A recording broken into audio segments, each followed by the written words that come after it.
Bonjour et bienvenue dans cette nouvelle vidéo d'Alform de la formation Cisco CMP encore 350 de la section automatisation et programmation. On va voir dans cette vidéo un nouveau langage, c'est Python, et on va débuter comment bien sûr utiliser et comment bien sûr savoir la syntaxe de ce langage. Sachant que Python est un langage de programmation le plus populaire au monde actuellement, il est gratuit et open source et la syntaxe de Python est simple, ce qui signifie et ce qui facilite bien sûr la lecture et l'écriture du code. Même si vous n'avez pas déjà programmé quoi que ce soit, Python s'exécute sur un interrupteur interactif et là, ça veut dire que vous pouvez exécuter du code intermédiaire et vous n'avez pas besoin de compiler votre code avant de pouvoir l'exécuter. Voilà. Alors, tous les principes de plateforme sont pris en charge par notre Python, y compris Windows, Mac, Linux, etc. Aussi bien, il existe une communauté d'utilisateurs actifs et des milliers de packages que vous pouvez utiliser sur Internet. Vous pouvez bien sûr les télécharger. Alors, permettez-moi de commencer par quelques exemples pour ceux d'entre nous qui s'intéressent à Python pour tout ce qui concerne le réseau. Alors, nous avons le scripting qui est, vous avez bien sûr des tâches répétitives et qui pourraient être automatisées. Et là, on écrit un script Python pour le faire, pour vous, bien sûr, répéter ces genres de tâches.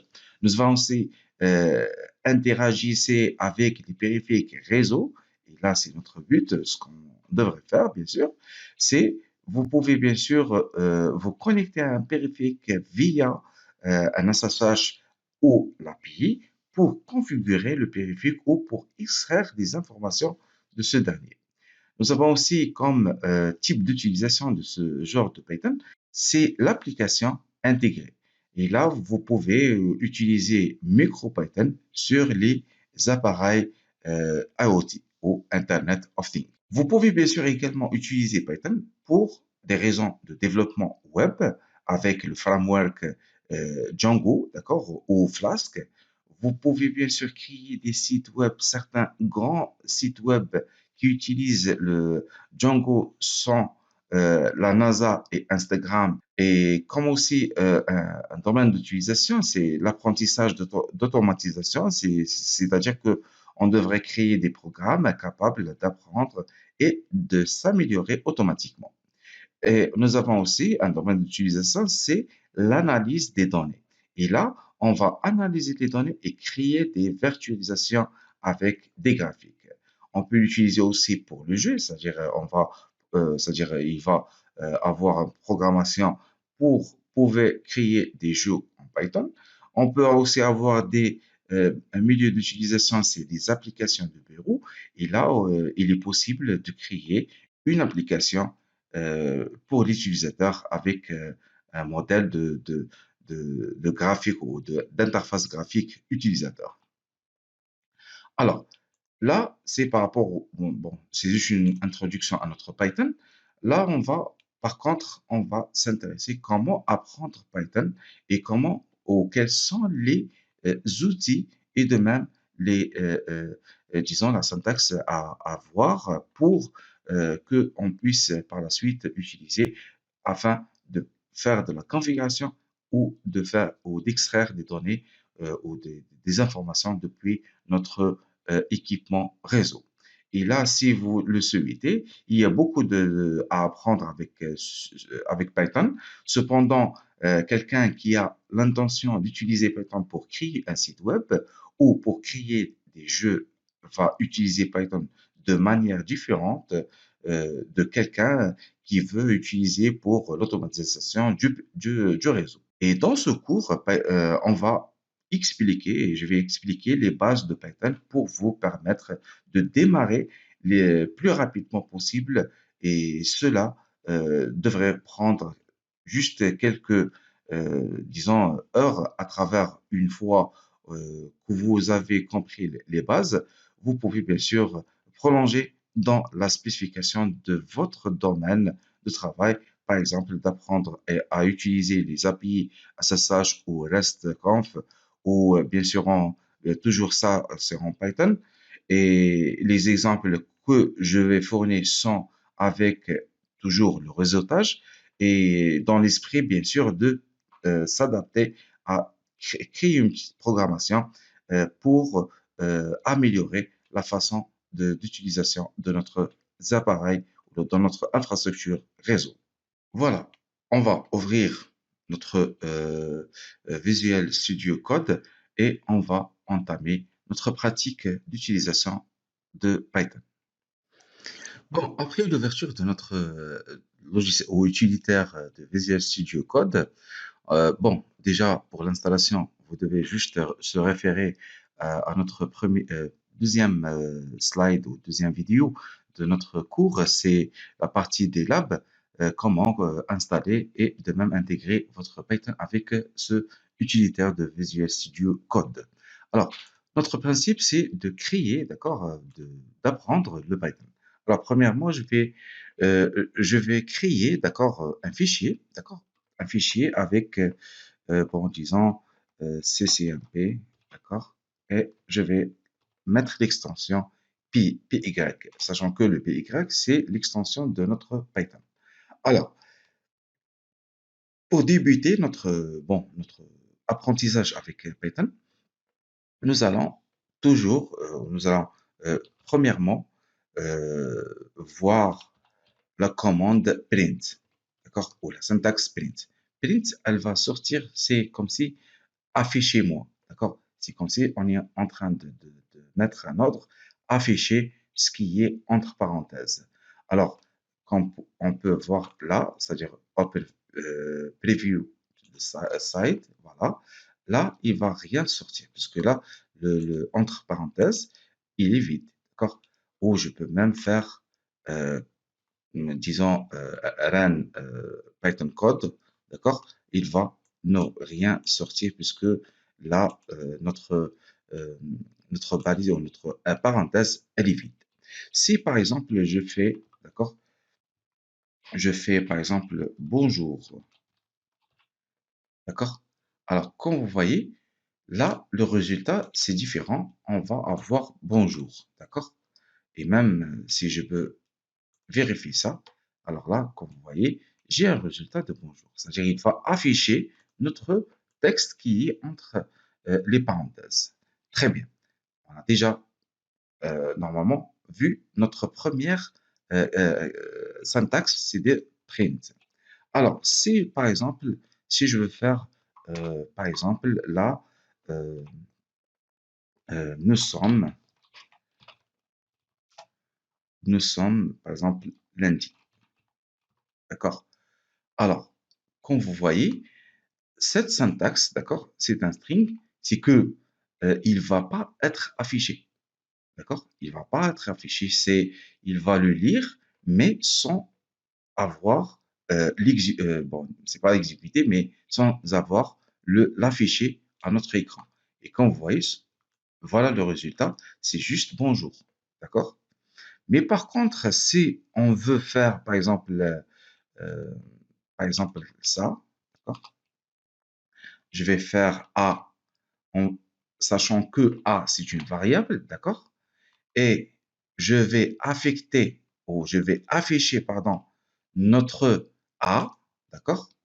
Alors là, le résultat, il est différent et on a que il va afficher ce qu'on a affecté à notre variable A, d'accord? Là, c'est important. Alors, maintenant, on passe par, alors, on a vu une variable, un string, d'accord, et comment affecter un string à une variable et comment imprimer cette variable. D'accord? Très bien. Alors, par la suite, on va se familiariser un petit peu avec les numéros, d'accord? C'est l'utilisation des numéros avec Python. Par exemple, j'ai une variable de x qu'on va affecter à 10, d'accord? Et j'ai une autre variable qui est y qu'on va l'affecter à un 5, d'accord? Très bien. Alors, on va mettre notre print, d'accord? et on va dire que imprime la variable x.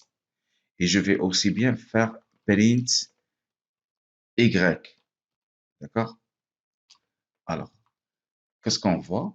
On voit le 10 et le 5. C'est-à-dire il va afficher le contenu du x et le contenu du y. Très bien. On passe. Alors là, si on veut par exemple faire euh, disons, une opération arithmétique, c'est que on va faire afficher x plus y. D'accord? Le x plus y, il va afficher 15. D'accord? Là, on est en train de faire, disons, une opération arithmétique ou une opération mathématique. Très bien. Par exemple, là, si je veux faire, par exemple, bon, on va faire un autre exemple. On va affecter du x, d'accord? X est égal à 10, x est égal à 5, c'est-à-dire que c'est la même variable, et on a mis que print x plus y, ou c'est-à-dire là, on va afficher juste x, d'accord? On va afficher juste x. Alors, qu'est-ce qu'il va faire? Alors, quand il a exécuté le programme, il a affecté le 10 à notre variable x. Par la suite, le 5, il a écrasé l'ancienne affectation de x, qui est de 10. D'accord? Et par la suite, nous avons comme résultat, c'est le 5. Très bien. Alors, si on veut faire aussi bien des variables, d'accord? Alors, je vais faire, par exemple, on va faire, d'accord? On va utiliser x est égal à 10, d'accord? Z est égal à x, d'accord? Et x est égal à 9. Alors, qu'est-ce qu'il va afficher? Alors, x est égal à 10. Là, notre z, non, on va afficher le z, d'accord? On va afficher le z, d'accord? On va afficher notre z. Alors, le x, on a affecté le x un 10, puis ce x, il est affecté à notre z, c'est-à-dire que z, il comprend une valeur de 10. Par la suite, notre x, on a affecté un nouveau nom, un nouveau numéro, c'est le 9.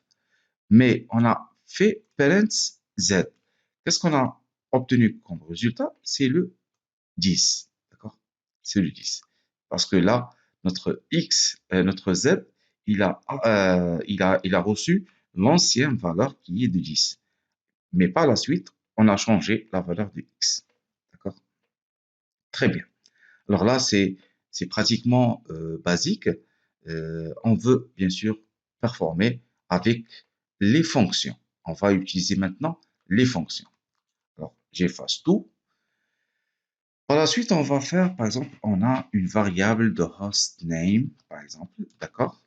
Et on va faire affecter la fonction que je vais utiliser, c'est input. Input, d'accord? Input, et on va faire des parenthèses tout d'abord, avec des guillemets, et on va mettre notre texte, entrer le nom de, ou du, euh, de l'équipement, ou par exemple, du routeur, d'accord? Très bien. Par la suite, on va faire print, d'accord? Et on va afficher notre hostname, d'accord? Notre hostname. Très bien. Alors, hostname, très bien. À un moment, c'est correct. Très bien. Alors, qu'est-ce qu'il va afficher comme résultat? Alors, comme vous voyez, là, il est en train de me demander, d'accord, d'entrer un nom, d'accord, un nom de mon routeur.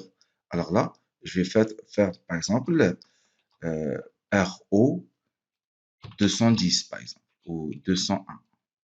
D'accord? Très bien. Alors, comme résultat, qu'est-ce que j'ai obtenu? C'est LO 201. D'accord? C'est-à-dire ce que j'ai écrit. Alors là, qu'est-ce qu'on va comprendre par cette fonction de input? Input, elle va nous inviter de, d'écrire des variables, d'accord?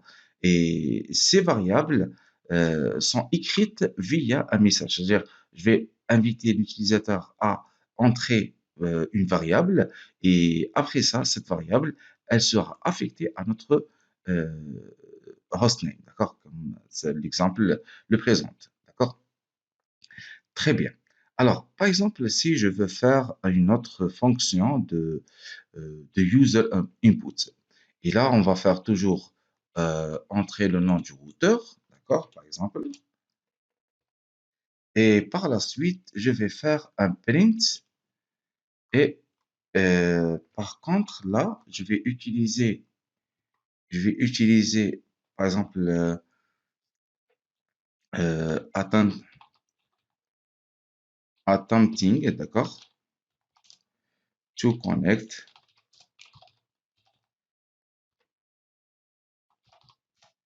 to hostname, d'accord, et je vais faire un pourcentage S, voilà, un pourcentage, un pourcentage S, c'est juste pour faire un espace, d'accord, et par la suite, je vais faire un pourcentage et je vais utiliser host. Alors, si je veux exécuter ce programme, alors là, il me dit que entrer le nom du routeur. Très bien. R01, par exemple. Alors là, le résultat, qu'est-ce qu'il a? C'est-à-dire, il a affiché mon texte plus le nom du routeur que j'ai écrit. D'accord? Là, c'est-à-dire que on peut afficher des textes, c'est-à-dire pour mettre ou pour avoir des résultats significatifs. Très bien. Alors, on termine avec les conditions. On a vu les variables, on a vu les numéros.